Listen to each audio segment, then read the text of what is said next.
In this video, we're going to talk about a common type of function known as a piecewise function. And we're going to present this using the following analogy. The idea is that if you go to a restaurant in the morning or in the afternoon, you're going to get a breakfast menu or a lunch menu. And the menu you get depends on the time of day. So essentially you have a condition. The menu that you get is going to be like a function, and the function that you get has to do with the time of day that you're going to the restaurant. And using this analogy, we're going to introduce the notation. Suppose that m of t denotes the function that determines what menu you get, and this is all going to be based on the condition, or the time of day that you're getting there. So the rule goes as follows. If you arrive at this restaurant between 7 a.m. and 10:30 a.m., then you get a breakfast menu. But if you arrive past 10:30 a.m., then you get a lunch menu. So the notation here says that we have the possible outputs, or just possibilities, based on the conditions of the time of day, which is represented by t. And essentially this is what a piecewise function is. You're basically connecting a lot of smaller functions in one large rule, where each function that I get depends on the initial input. So let's look at a precise example. Define f of x as the piecewise function where we get negative 2x minus 2 if the input x is less than or equal to 1, or x squared if the input x is strictly bigger than positive 1. Now here's something I can share with y'all from my own experience. The biggest hang-up I've noticed students having about piecewise functions all come down to the notation. The way that it's written really makes this function look a lot worse than it actually is.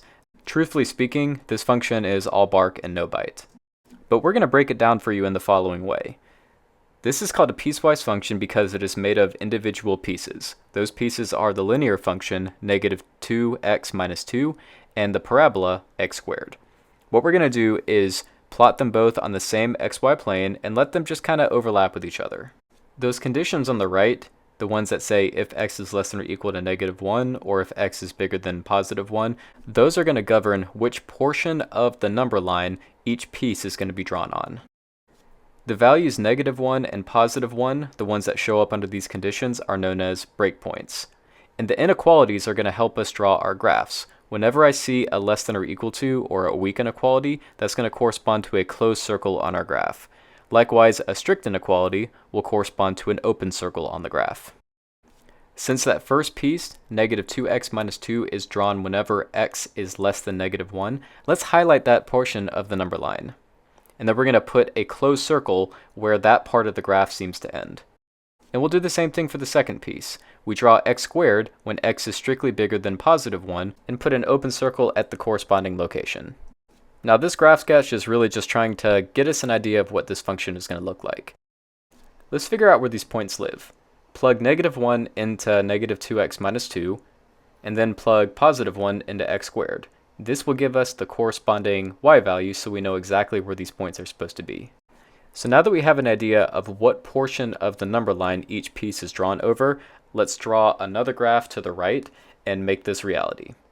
So we're going to draw the first piece whenever x is less than negative 1, and we'll draw the second piece wherever x is strictly bigger than positive 1. And that's really all there is to drawing a piecewise function. First, get an idea of what each individual piece looks like, understand what part of the number line they're going to be drawn on, and then finalize everything in a final draft. Now, that piece, negative 2x minus 2, is drawn on its restricted domain. We refer to that interval from minus infinity to minus 1 as the restricted domain. Likewise, x squared has the restricted domain of 1 to positive infinity. And it's really just a way of saying this piece only exists on its portion of the number line. So that's why this makes sense with the breakfast menu and lunch menu. I only get a breakfast menu in the morning, I only get a lunch menu in the afternoons. Those menus only operate on their time of day. Similarly, these functions or these pieces only operate on their restricted domains or their assigned portions of the number line. We're going to use the same function again, but we're changing the restricted domain on x squared a little bit. The piece, negative 2x minus 2, hasn't changed at all, but now x squared is being drawn for x greater than negative 1. On the previous slide, there was a gap between negative 1 and positive 1. Nothing was drawn there, or rather the function was not defined there, but this one is kind of closing that gap in a specific way. So we're going to do the same thing, draw both functions out in full, and then carve out the portion of the number line that each is assigned to. Again, the first piece hasn't changed at all, but the second piece is being drawn from -1 to infinity. So let's plug in -1 into both functions just so we can know exactly where these coordinates, or rather where these circles, are placed on the xy plane. We see that that open circle for x squared is taking place at -1, 1. And now we're going to draw each piece on its own assigned portion of the number line. Here we can see that I'm drawing a little bit more of the parabola x squared. So I no longer have a gap between -1 and 1 like I did on the previous slide. This really goes to show that when I'm drawing a piecewise function, the pieces and their restricted domains are equally important. But let's play the what if game a little bit. What if the second condition was written as draw x squared if x is greater than or equal to -1? This actually poses an issue because that weak inequality would have given us a closed circle at the point -1, 1. And if I actually fill in that circle, I'll notice this function is no longer a function. It fails the vertical line test.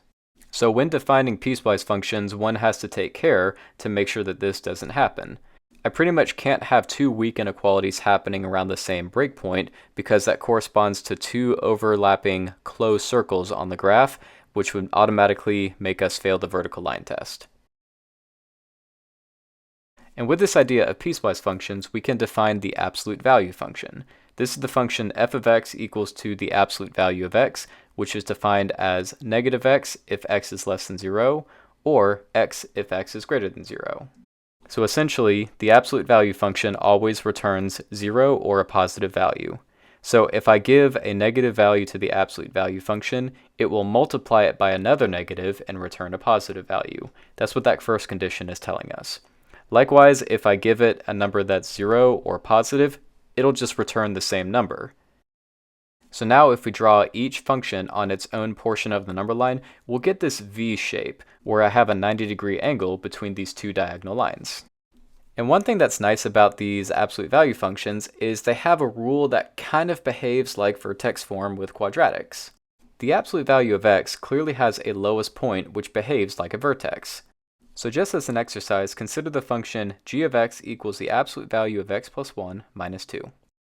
To understand g of x as a piecewise function, we need to understand that the breakpoint of an absolute value occurs when the quantity inside the absolute value bars is equal to 0.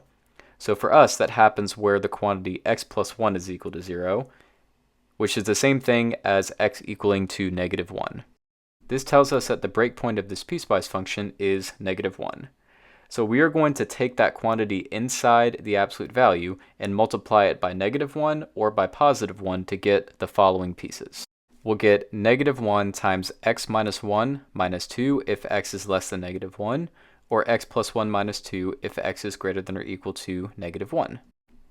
So basically I have two linear functions that simplify to -x minus 3 if x is less than -1, and x minus 1 if x is greater than or equal to -1.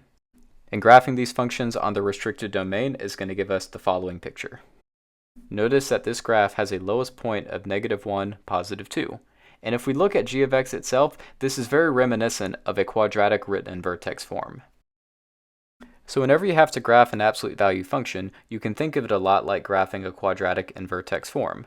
We can read off the vertex in the exact same way, and whatever our coefficient in front of the absolute value bars is, if it's positive, it's an upward facing V shape, whereas if it was negative, it would be a downward facing V shape. All right, well, thank you for your attention, and that will conclude our topics in Chapter 3.